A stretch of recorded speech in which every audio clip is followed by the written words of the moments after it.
Media Choice Television, its presenters, associates, and affiliates may not be liable for views shared on this program. Age restriction and viewer discretion is advised.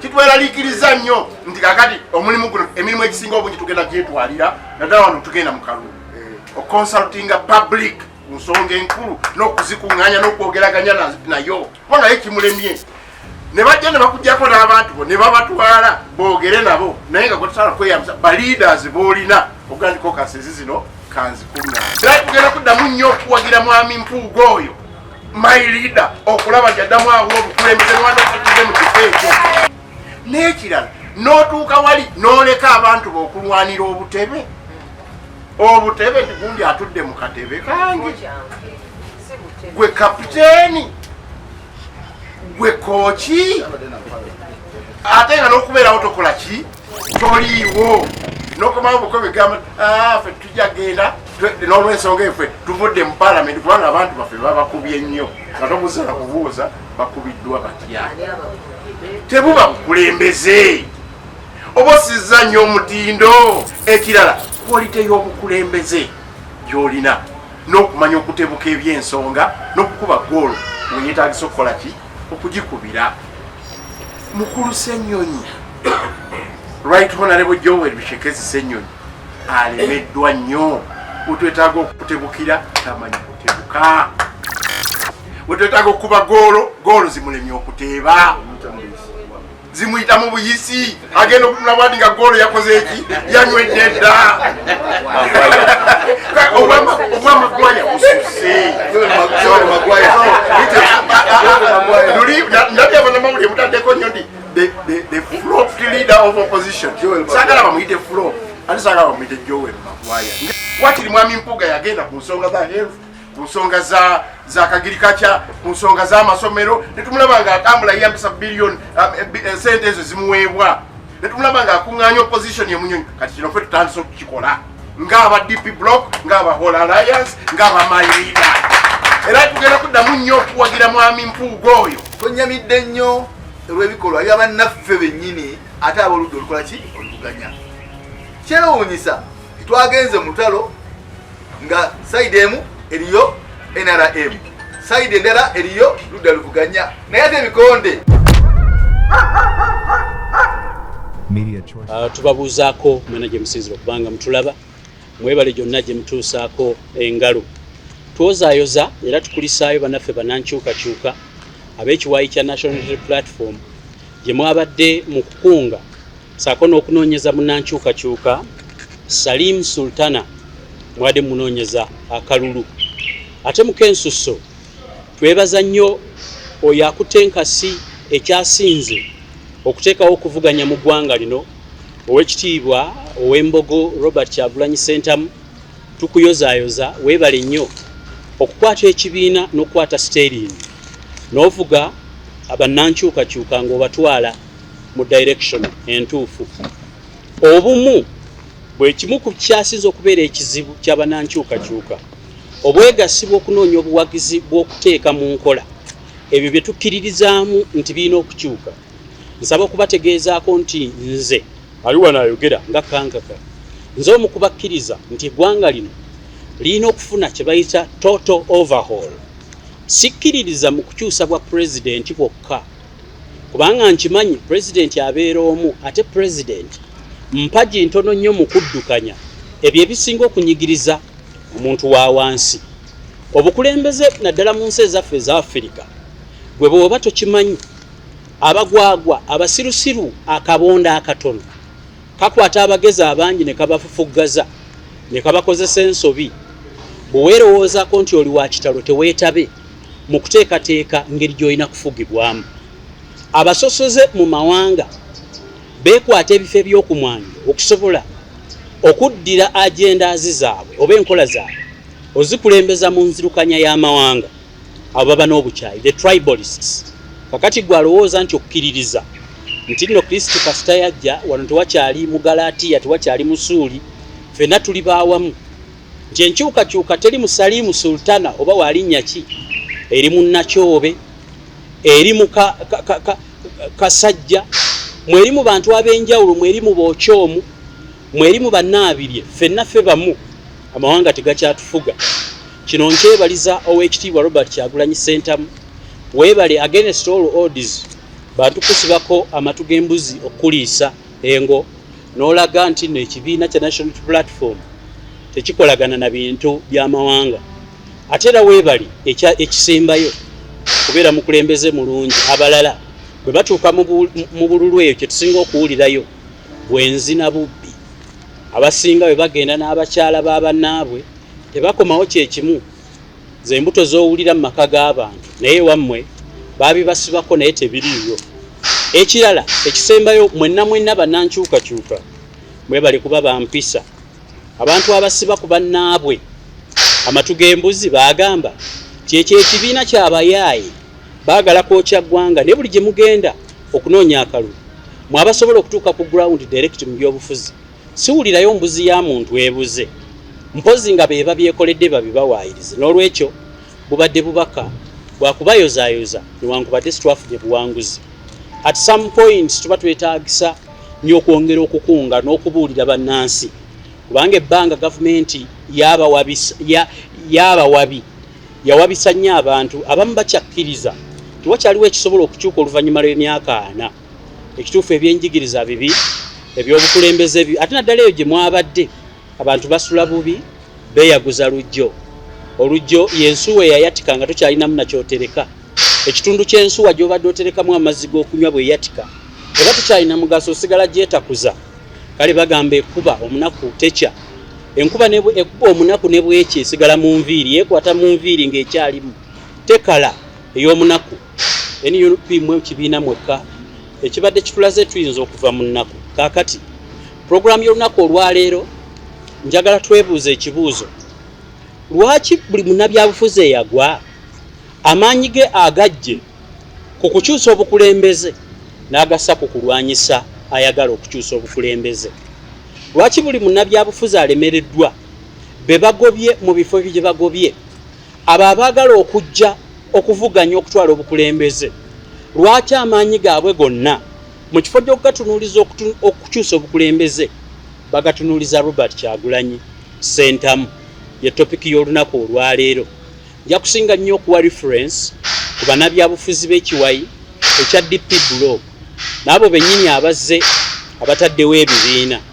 Nsaba okubategeezaako nti ffe omukutugaffe gukola ebyobufuzi era mu 2025 twetegeekera ke kaseera k'okunoonya obuwagizi n'okunnyonnyola biki by'osobola okukolera abantu ng'oyawukana n'enjawukana ezibaddewo ez'emabega ezaawula mu madiini ezaawula mu mawanga ezisinziira ku kala y'abantu n'eyerusa nasigala ku nakyo.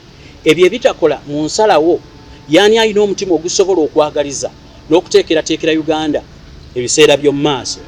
Ekibuuzo ky'olunaku olwaleero we kigenda okusimba, manyi nammwe abali eyo mukimanyi era nga mukiraba lwatu nti ebyaddala ddala Uganda yeetaaga enkyukakyuka. Enkyukakyuka gye njogerako etandikira ku kyalaawo wooli. Ate tewali nkyukakyuka egenda kufuula Uganda nti omusana gutandike kuvaayo saawa 5. Nedda.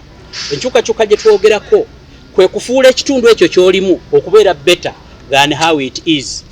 Nanyumyako n'omu ku ba scout ayitibwa Nkoyo Elisa Kiwana Kamisona yaŋŋamba nti bo ba scout tesiba byabufuzi naye balina eŋŋombe yansanyula nti living the world better than you found it.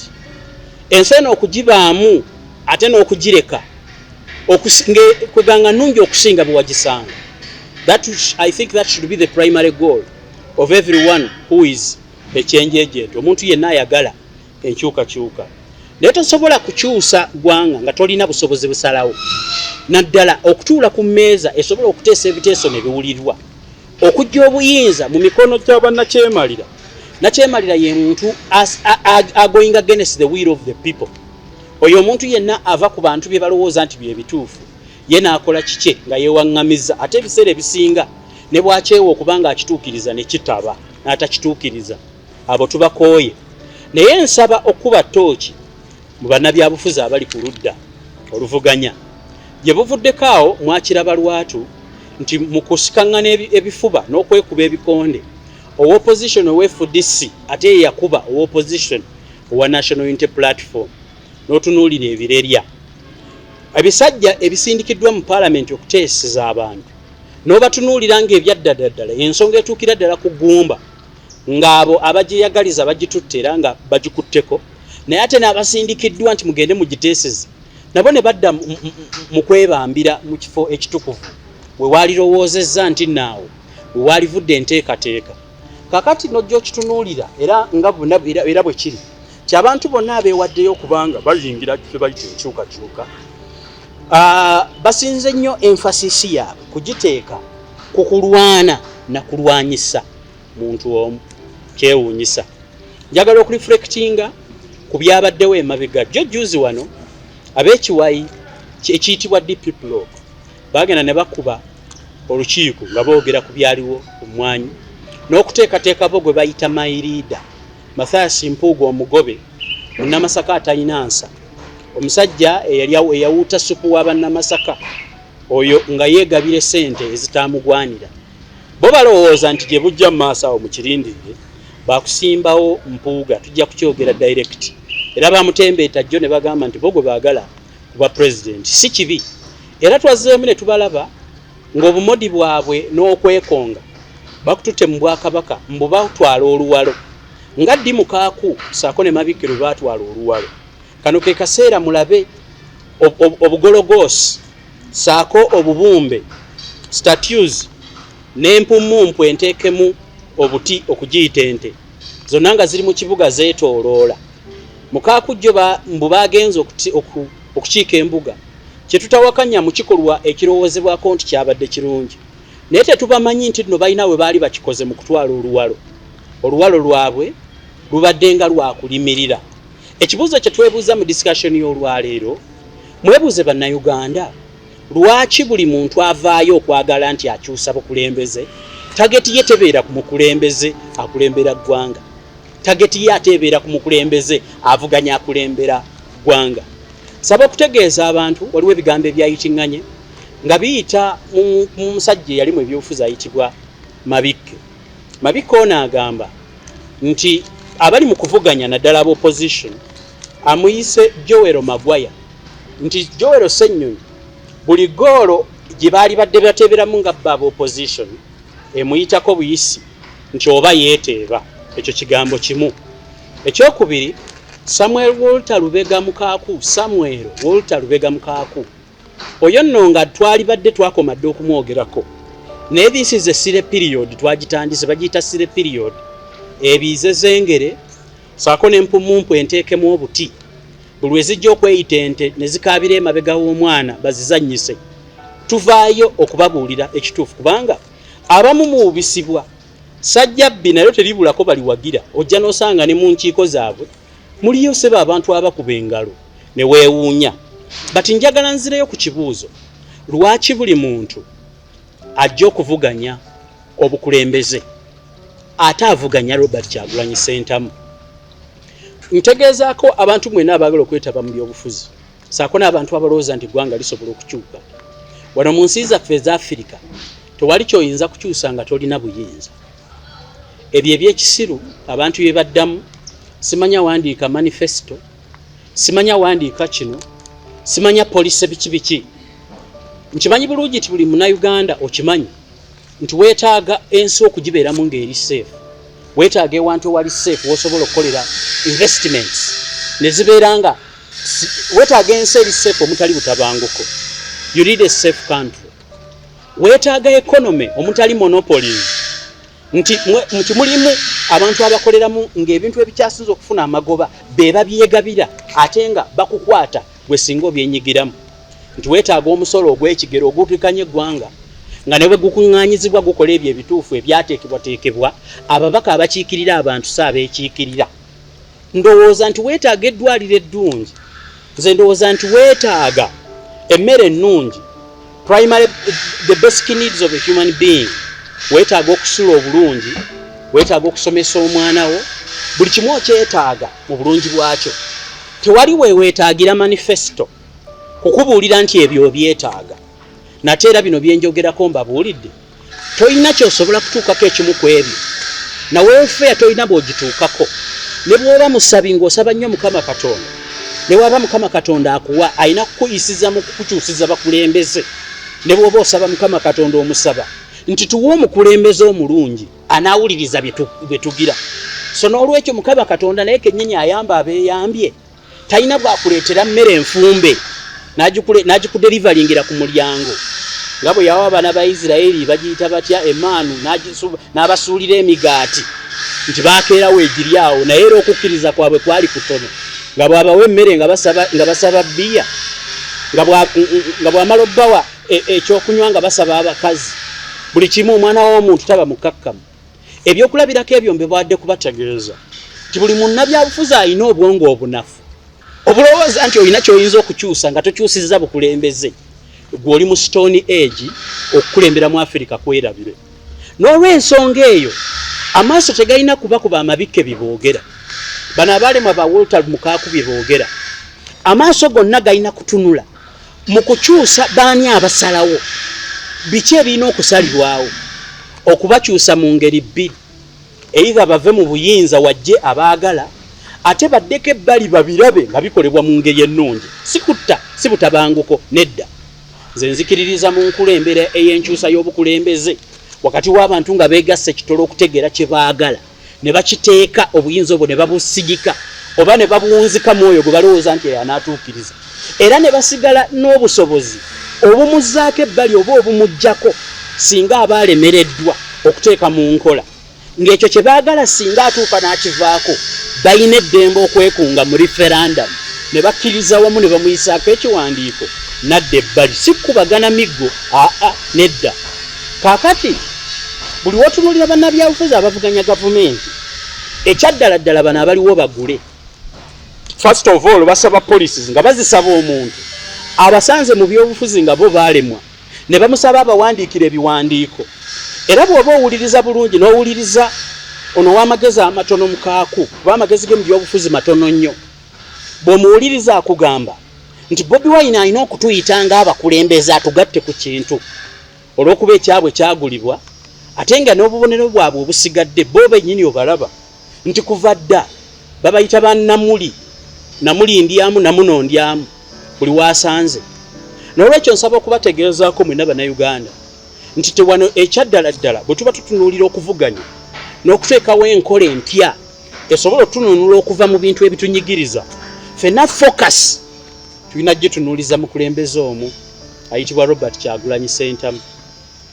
abantu bali babiri aliko saawa eno alina abamukkiririzaamu waliwo n'abakkiriza nti ensi akyagitwala bulungi olw'okuba abatono abafunyemu abatabulawo n'ebiseera eby'ebitabo ebitukuvu bakulaga tiwaliyo abagagga baani abasolozanga omusolo Zaakayo abo bazaakayo baba bawagira status eriwo Kristo bwajja akugamba nga bamubuuziza nti owaayi Zaakayo tumwongere omusolo tugumuwe abagamba tya ebya Kaisaali mu bimuwe n'ebya Katonda mukole eki kubanga ye Katonda akwagaza buwulize takusaba bintu kati ne wano ku nsi ababasolooza amawanga naddala abo abafunamu ne bazimba ebizimbe abo abeeyagala nga basiiba mulakizali bo tebafaayo ku kiba kiriwo mu gavumenti eba eriwo naye gwe omunaku mpunga byoya oyo musamba nnanda ali mu kyalo gwe bayogerako nti gwoliisa ekibuga gwomanyi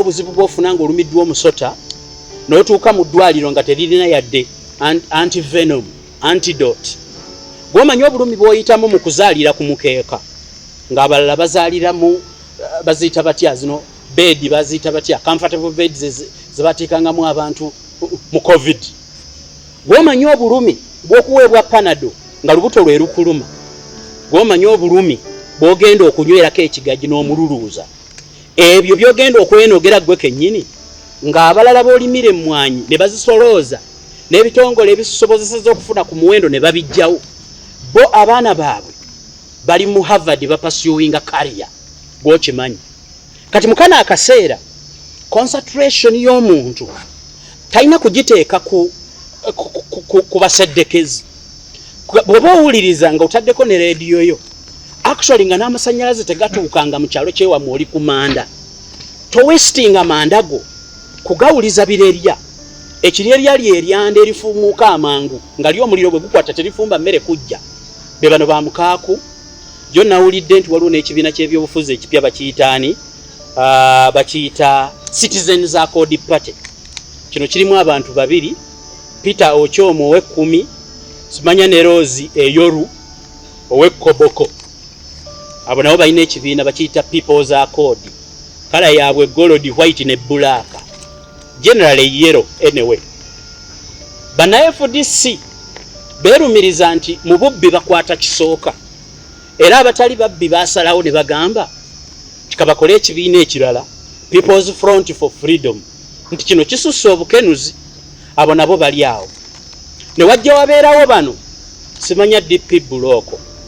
My question is, buli muntu avaayo tayogera ku kigambo Museveni, buli muntu avaayo ayagala entebe tayogera ku kigambo DEO asudde ebyenjigiriza mu district ye, tayogera ku kigambo LC1 afugidde emyaka 25 nga yasinze ekibondo ky'ababbi ku kyalo.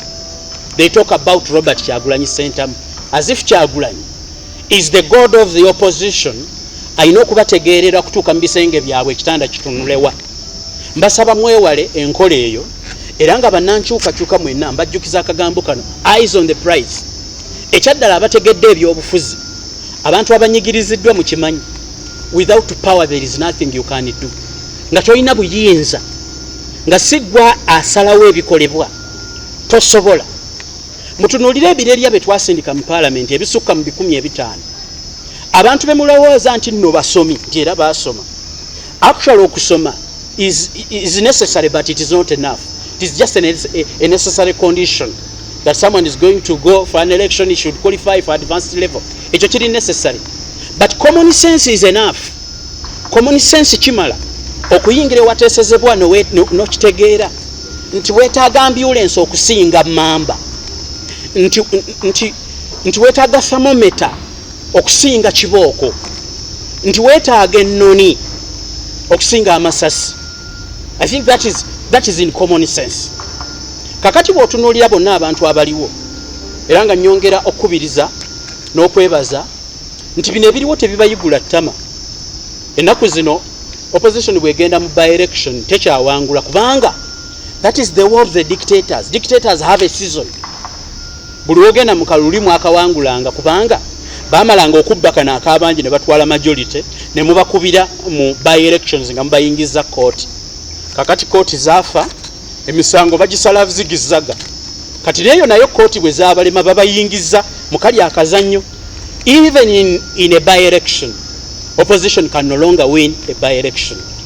This is the country where nawulidde omukulembeze agamba nti yabbibwa obululu, yabbibwa akalulu. Ndowooza awo neetaagawo omulamuzi okuva mu ggulu, oyo ng'aweerezeddwa Mukama Katonda gyagusale. On a serious note, ffe ababeera mu mawulire tumanya bw'otambula eyo, the most silly period gye naakasooka okulaba yebeeramu NRM primaries. The person who says that his votes were rigged, ate mu kibiina kye be bakyasinza okwebba obululu nga tebanaba na kujja kubba basigadde. Nsaba okubategeezaako nti ekituufu wano mu Uganda tewaliwo opposition. Opposition eri mu muntu ayitibwa Robert Kyagulanyi Ssentamu ne policies, ne bw'omuwakala nga ya kitaka, ne bw'omuwakala nga ya kalaki.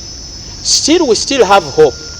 Yensonga lwaki ewali omuntu ali serious, olabawo serious issues of opposing, including people of the same religion, people of the same tribe, people from the same schools, OBs and OGs, nga baleeteddwa to turn against the man. But he's clean. Mbategeeza, and this should be a word of hope, nti mwebale nnyo naye obwegasi bukyabulamu. Ekirala ate nga kino kikulu nnyo mu programu ya leero, nsaba bategeeza nti obubonero bwonna bulaga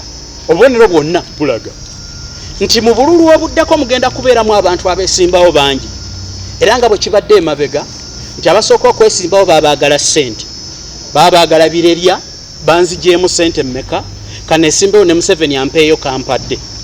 Abalala they are not on policy. Kugamba eggwanga, they think balowooza nti eggwanga lyaffe Hamare yakozesa ekigambo kale balowooza nti gwanga lyaffe lyakozesa kwesanyusa. Oli ajja ssebo ne yeesimbawo kubanga alina ssente z'okwesimbawo.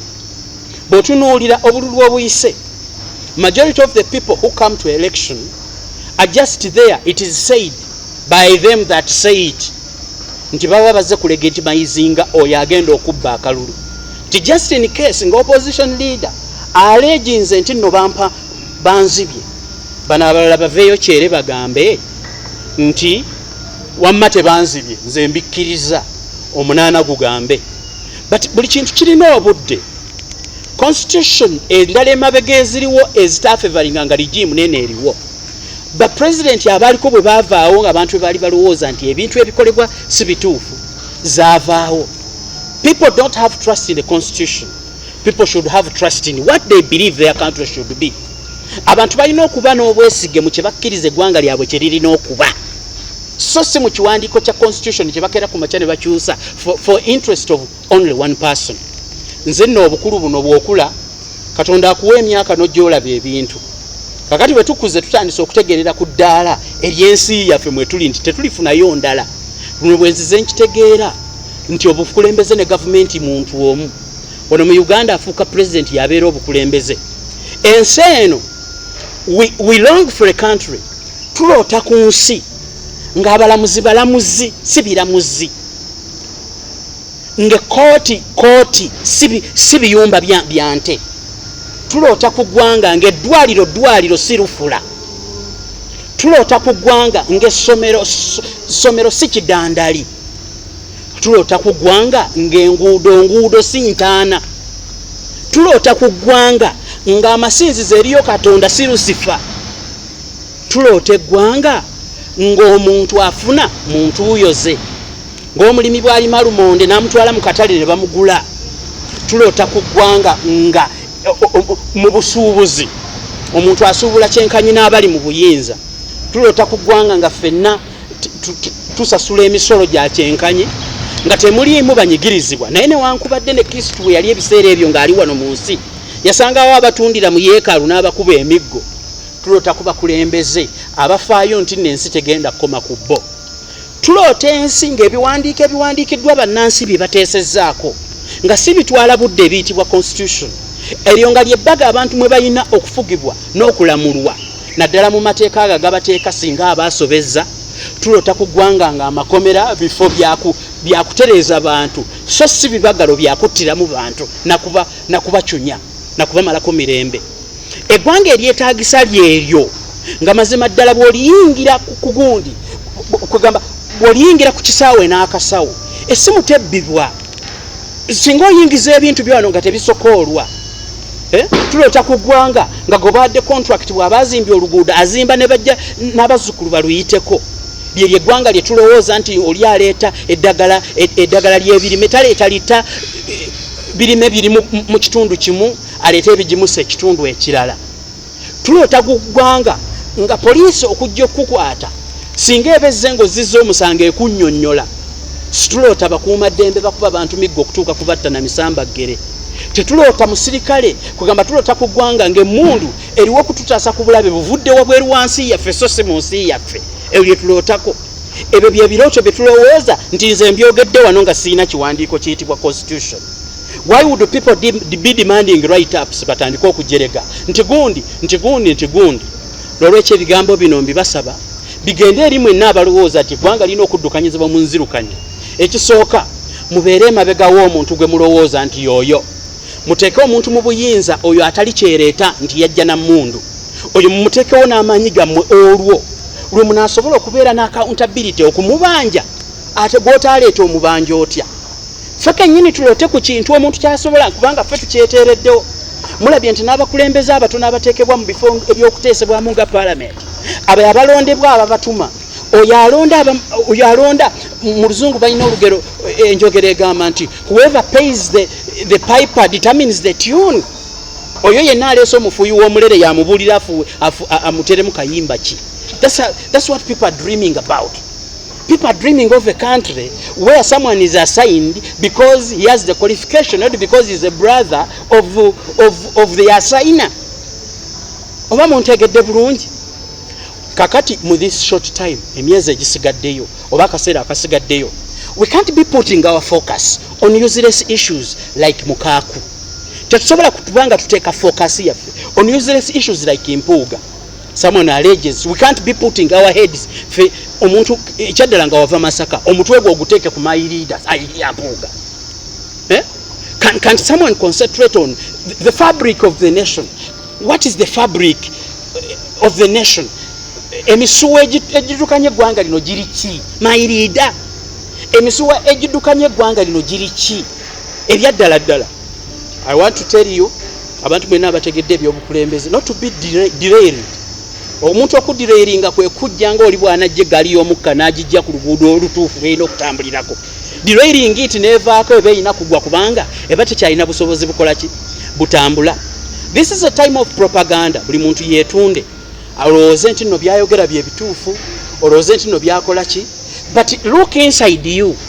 Tewali muntu gwogenda kusaba change wana agikuleetere gwe kennyini gwe enkyukakyuka. You are the change.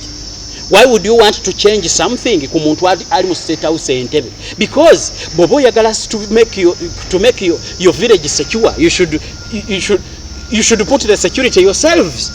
Bobo oyagala kubeera nga ebyenjigiriza, bobo toyagala ba rapist, tofuuka rapist.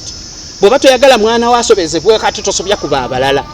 Bobo toyagala kugamba kutwala baana bo bawalamu bw'amalaya gwe kennyini tobukola because you are the beginning gw'entandikwa.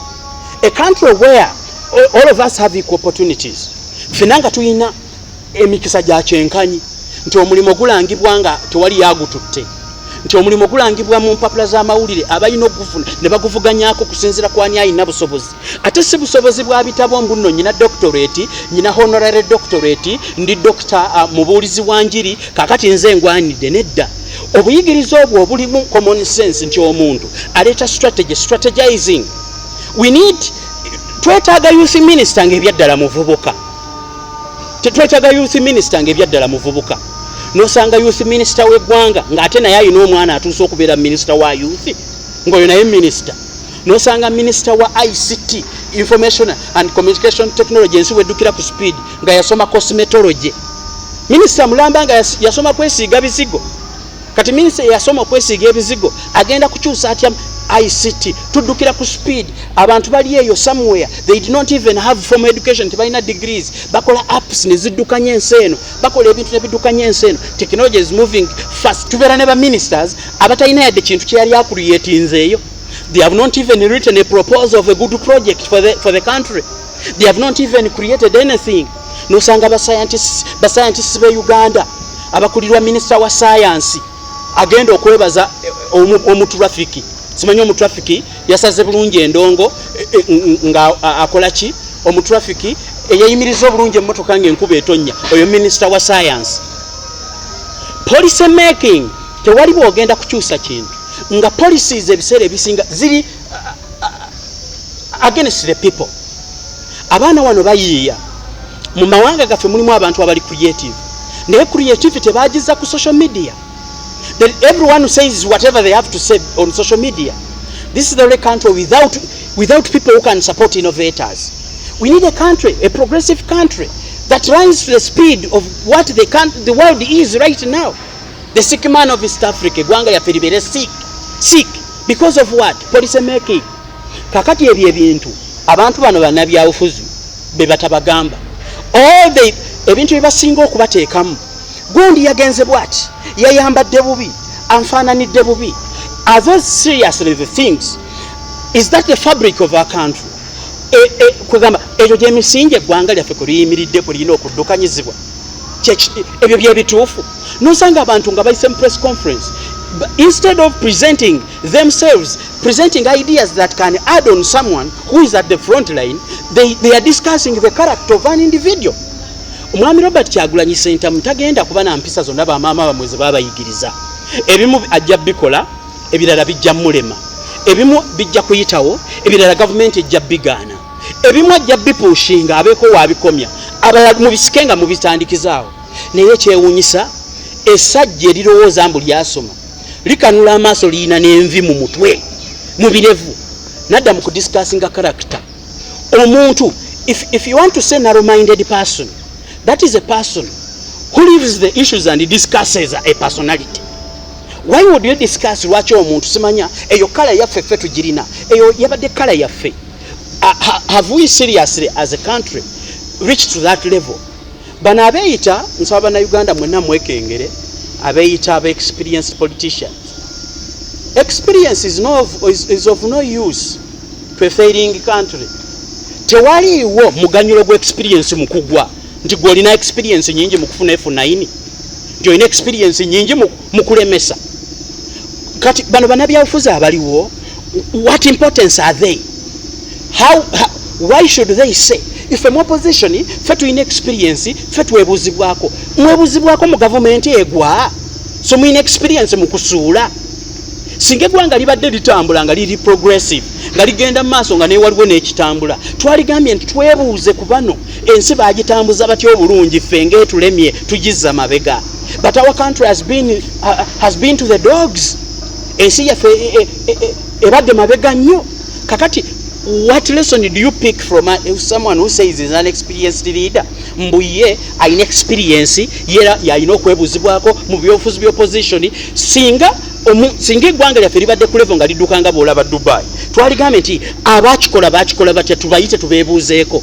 But are we asking seriously can we ask a fool?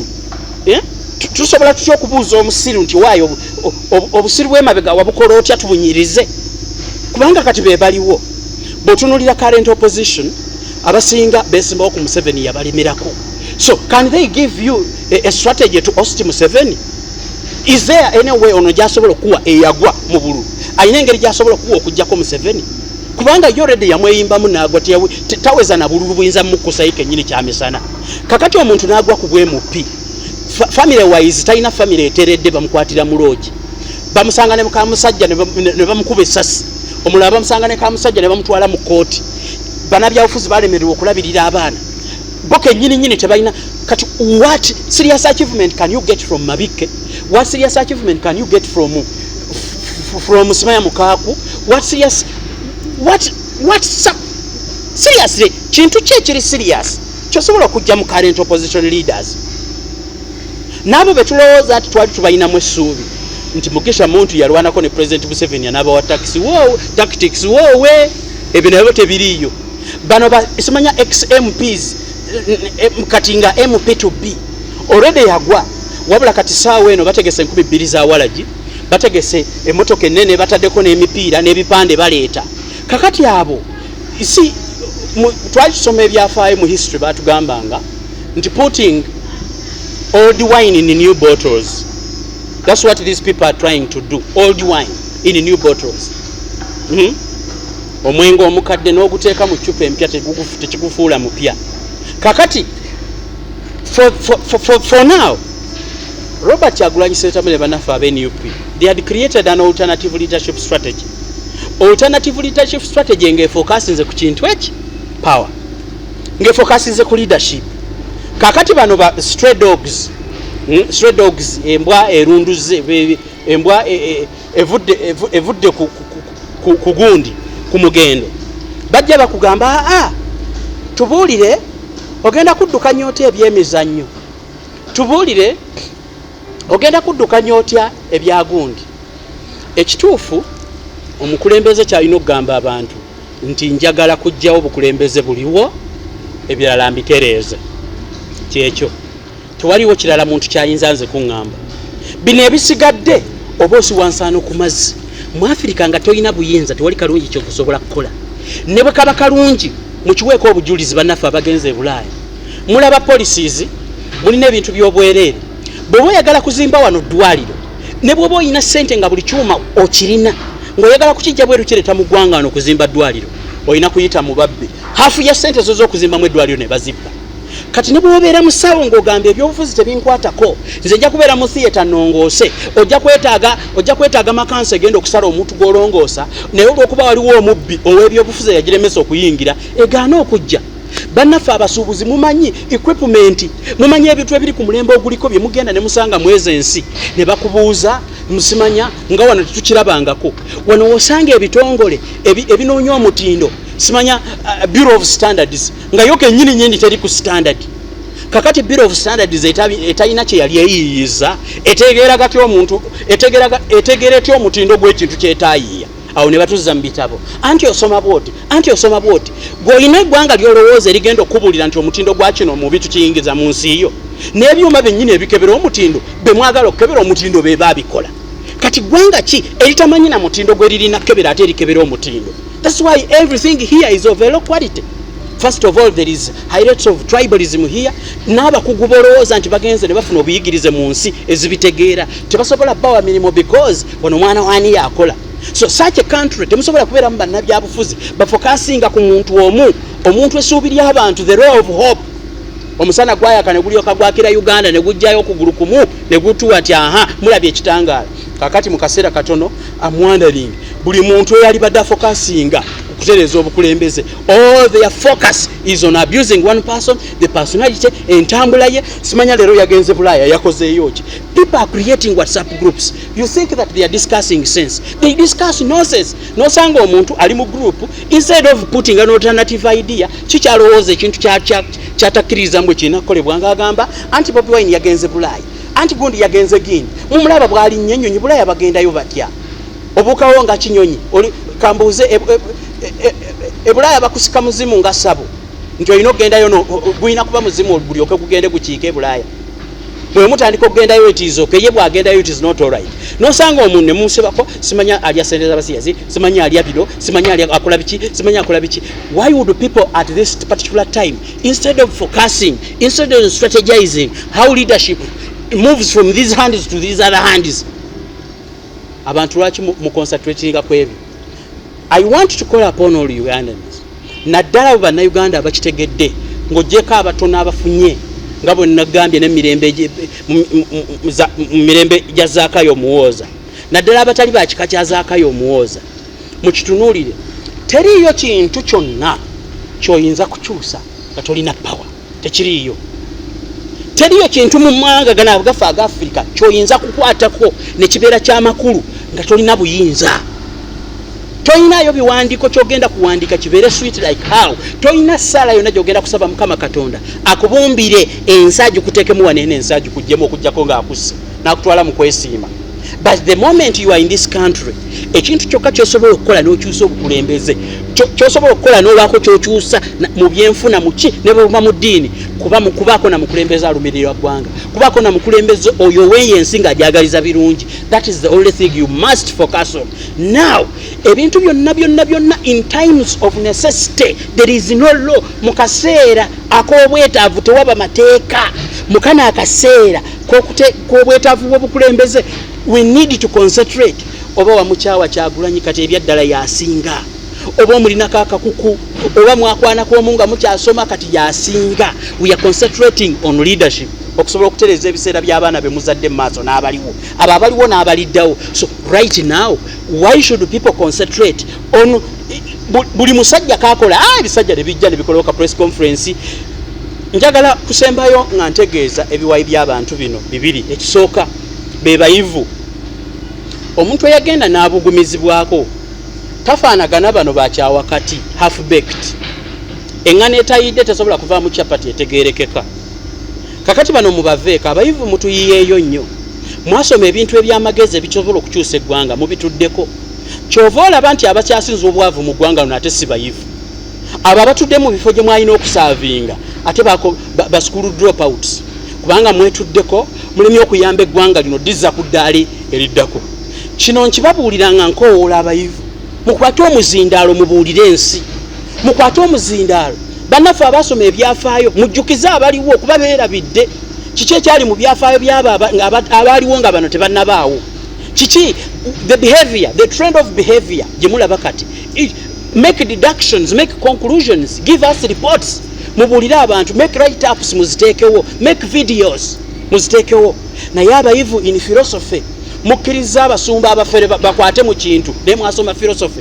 Abayivu mu statistics mukkiriza ebibalo babagambe musimanye oba abakyoli gyo mugundi population census balina amawanga ge baleetanga go kirabika abantu bamu baafa butwa. Population census ne wajja ani omukyalo ono wa Ministry ya Health omukyala n'atugamba nti okusinziira ku statistics General Ruth Acheng yatugamba okusinziira ku bantu abazaalibwa mu ddwaliro ye bayina mu bitabo tebakwatagana na bano be baabaze kakati ba statisticians abasoma muli luddawa ng'ebibala eby'ekisiru bibalibwa for the interest of the next election byo bikolebwa olw'okuba nti nno mu kalulu akajja figures zirina okufuluma. Computer scientists, where are you? Mwabasiba n'obulaptop mu bbaga nga mubuweese laptop zammwe ziriko ki abasoma coding n'ebirala. Can't you have anything you create for this country? Ogwo mulanga nkowodde ku baasoma abantu abasoma muleme kwetuulako ng'ebizezengere bituula mu bifo byammwe kubanga mwe mulina stake ennene n'okuwabula abo abataasobola kusoma. Obutasoma si musango naye ate okusoma n'obusirikira gwaliba omusango kubanga oba wayonoona obudde bwo nga tolina nakyoyambye eggwanga lyaffe. Abayiiya muli luddawa edda mwayiiyanga for the interest of all of us naawe muyiiya olw'okuba nti oyinayo ka concert. What happened to this country? Ekyo kiwayi kya muntu asooka abayivu mutuyiyeeyo nnyo. Ekyokubiri abagagga tosobola gaggawala mu nsi etabanguka. Obugagga bwo there is something they say nkankireke kale kangeze ku lugero luno bagamba nti ebyobugagga bwo bw'obikanyugira embizzi tesobola kumanya nti bino birungi toddiranga zaabu ono omukanyugira embizzi. Kyekituufu mu ggwanga erifuuse ng'ekiyumba ky'embizzi tosobola kwambaliramu munagiro gwa mweru. Kakati abagagga bwe mwetulako ne mumanya nti mwe mwamala muli mu buzinga bwammwe mwekoledde nezi estate eyo gye mutudde ne muleka eggwanga lyammwe life ebyo byampuna olunaku lwe lutabanguka naawe oluddayo n'ofuuka omwavu. Mwebeereremu mmwe kennyini mu kusalawo n'okuwagira n'okubeeramu eri abantu abo abasobola okutereeza ebiseera byammwe eby'omu maaso obugagga bwammwe bubeere bwa buwangaazi. Tebusobola kubeera bwa kaseera.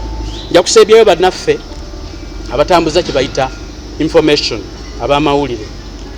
Ekituufu ekyaddala department ekyasinza okusuula eggwanga lino mu ntata ate nga yeyina obusobozi oligijjayo bagiyita mawulire. Ngenda nendaba omwana w'amawulire nga bamuyitidde 15,000 n'agenda n'akwata kamera ya $2,000,000 n'agitunuza mu musiru mukaako. Nosanga omwana alina kamera ekwata mugu wa ddalu n'okwata equipment yo n'oyambala engoye zo n'ogenda mu kiyumba ky'ebibaati n'okwata kamera yo n'ogitunuza mu mugu w'eddalu n'ogitunuza. Bayibuli ekyogera bulungi nti omusirusiru bwakkuta emmere tajjukira lunaku lwankya. N'otunula eyakkuse ssente z'enguzi n'omutunuzaamu kamera oyo nga yagibwako obujulizi. Obusiraamu balina omuntu gwe boogera atagibwako hadiisi. N'otunulira omuntu eyawemuka edda nga ye kennyini mu kikula kye nkowoola bino ebigambo mbigamba b'amawulire. Mpozi ng'otwala kukola zungulu nga gw'otwala naye mwaliddidde kamera zammwe ne muzinoonyeza abantu ab'omuganyulo zisobole okugasa ensi eno naye muzikozesezza bubi. N'olwekyo mbakoowoola mwe mubeerako kye bayita raw data actual information atuula mu mmwe. Mulekerawo okutema ebintu eby'amagezi mu bubaka bwe musaasaanya olw'okuba mwagala ssente entono. Yensonga lwaki profession egenda kuvaawo ebbanga ng'aba half baked abatalina nakye bakola abatuula obuli okulya ssente z'omuwi w'omusolo bakutte ezammwe ze mwaliridde ne bazitwala because you select the wrongful people, you don't have ambition, kamera zammwe zitunula anyhow. Now I'm wondering how political failures get abantu abakyasinza okubanga bagwa mu byobufuzi nga kamera ennyingi zisinga okugenda. Where do you think those people get money to divert people from the real issues? I call upon abavubuka abato abayingidde omulimo guno nti yes kolango oyagala ssente naye kozesa ne common sense. A dead country ensi bwefa etwala emyaka n'emyaka okuddawo. You can have history mwetoolole ne wano okwetoola mu Africa. Mulaba ensi ezirimu abeekonzi, mulaba ensi ezirimu abenzi abo nga buli kimu ekyabwe kiggwera amagulu g'abakazi nga bo bwe batyo balaba ensi. Mulaba ensi gye zikwata Are your children going to inherit a country where you had a chance to make a difference? Nga kyakulema. Leadership terabibwa mbwa president nti Museveni aveeko. No, that's not the issue. The issue we are discussing now is overhaul of a failing state, overhaul of a failing political system. Bweguba mutingo olese guledo jayo n'emirandira togikiriza kumererera byonna bijjayo from the local leadership one nga mwina LC1 chairman yakyasinze sabedde ne lisinga okuloga nga mwina defense w'ekyalo yakyasinze okukulira ate abasinga okubba border nga mulina omusawo mu kitundu kyammwe akyasinze okuba empusonga nga naye teyasoma na busawo. All those systems need to be checked. So ng'olonda leadership tewali wogenda kulonda leadership eggwanga libeere ddungi nga gwogamba I'm removing Museveni, don't Museveni alone, because Museveni is the head naye waliwo ne balagira ne bagaana. As well as you push a big leader at the top, there must be parallel structures with several leaders, but the most important thing is to have leadership. Ebyo byonna byonna tosobola kubikola nga tolina bukulembeze kikafuwe atalina buyinza oyogera ki. All eyes mu bino ebisigadde mu gino emyaka tuba tutereza birala mweno time nga mulimu myezi mitono nnyo okutuuka ku kiso bukulembeze. Eyes are not concentrating on manifestos. Manifesto yange nze njimanyi, nze njagala obulamu obulungi, njagala abaana abali healthy, njagala omukyala anyirira, njagala ennyumba ennungi. Kakati what other manifesto do I want? Abantu baleme bawabya abeefuula abaasoma nga baakoma mu makkati nti bategeera ennyo. Simanya policies zaaki, simanya economic biki. Nze kyemmanyi nga sinaba kumanya policy sente mwezajjidde kansooke nzifune. Policy oba fiscal whatever njagitegeera. Don't you know how to spend money? Don't you know how to invest in something that will bring profits in the future? Ebyo tobimanyi byetaaga technical terms. Kakati mwenna abantu abatunulidde ebyobukulembeze. You have let the hooligans concentrating on destroying the character a person alone called Kyagulanyi. Oyo gwolaba akeera ku makya nalinnya emmotoka n'agenda nanoonyeza omuntu akalulu. Ebyamawanga baabimusibako byagaana, ebyebisiyaga baabimusibako byagaana, omukyala amulina n'obufumbo abulina, abaana baweeredde. Ebintu byonna ebigezezwako mumujje mbw ate I had some ex-MP oba yali wa East Africa ng'agamba an idiot almost ruled the country. Kakati n'otunuulira omukulembeze nga naye oyo naye twamusindika mu parliament kutukiikirira ey'ekitundu kya East Africa ng'agamba nga yaddidde ka speech k'omuyindi ke yalabye ku TikTok n'akafulumyamu ka speech n'ayambala essuuti naye n'agenda n'akabuulira abantu olw'okuba abantu tebalina information nabo ne bakuba engalo. The direct words omuyindi bye yayogera oba yali muyindi, I think he was a chancellor or something.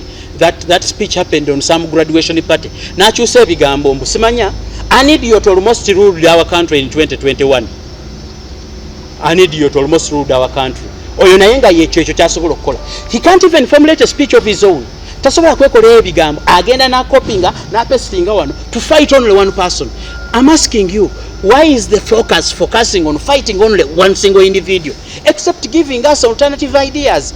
Eggwanga liridukanyizibwa ku alternative ideas, ebirowoozo ebiteekebwa mu nkola nga biyamba abantu. But why would people concentrate on hitting hard on someone who thinks that things should be better? Kakati eryo eggwanga lye tulimu amaanyi gonna agateereddwa ku muntu ng'omuntu, okumusuula, okumuvuma, okumumalamu amaanyi, singa ge maanyi gennyini agabadde gateekebwa ku alowoozebwa nti yasudde ebyobulamu, nti yasudde ebyenjigiriza, nti yagaba emirimu awatali biwandiiko, nti emirimu agigaba okusinziira ku ggwa gye wamulaba, ebyo bwe bityo byali baddewo naye nga bitono. Tetugaana n'ensi endala ezikulaakulanye oziwulira nti waliyo obwakabaka, naye weewuunye basulutaani baani abalina ensi ezitegeera basooka kulaakulanya abantu baabwe, ekonomi zitambula. Kakati oli n'akugamba nti omukulembeze tamanyi kunnyonnyola kigambo GDP. Kukunnyonnyola simanya kigambo ki, simanya describing GDP. Why would I know GDP? I know that esente z'eggwanga zirina okuba n'obuzito obusobola okunzikiriza nyina okutambula ne Ugandan shillings enkolere mu ggwanga eddala nga seetaaga ku exchange nga kubanga ez'ensi endala zisinga ez'ensi eyange. Leaders that are here, can someone say someone should be proud of their country? Abantu abali wano mbategeezaako era nga neebaza abo abakitegedde nti nno tolina ky'osobola kukola watali bukulembeze, nga tonakwata ku power otawaanira busa, nga tonakwata ku power ezo policies z'oleeta akuvuganya mwajja ebitereezo olwedde byayonoonye. I think abantu abali mu opposition, you would interest yourself mu President Museveni NRM okuwonoona government ye. Why do you care so much? Bomba nga kituufu muli kwagala muvuganya. Lwaki ofaayo nnyo nga go opponent wo akuba ebipiira ebbali ng'oyagala kuyingira? Bw'obanga oli katebe ng'oli substitute, lwaki ofaayo nnyo ng'omuntu akola ki? Ofaayo nnyo ng'omuntu akuba emipiira ebbali. Muleke agikuba ebbali kocha amugye ayingize gwe okuba akatimba. But people are concentrating. Lwaki temu Mwami Museveni amagezi n'olaba aba opposition leader ne busiba ebikalu ne busiba obusipi ne bugenda Entebbe ne butandika police service kati gwe ng'erodda mu opposition ngotu ezo policies ze mugenda nga bayise wa Museveni. Lwaki temuziwandiika mu scripts ne write ups ne muziteeka mu bibiina ebyammwe byennyini?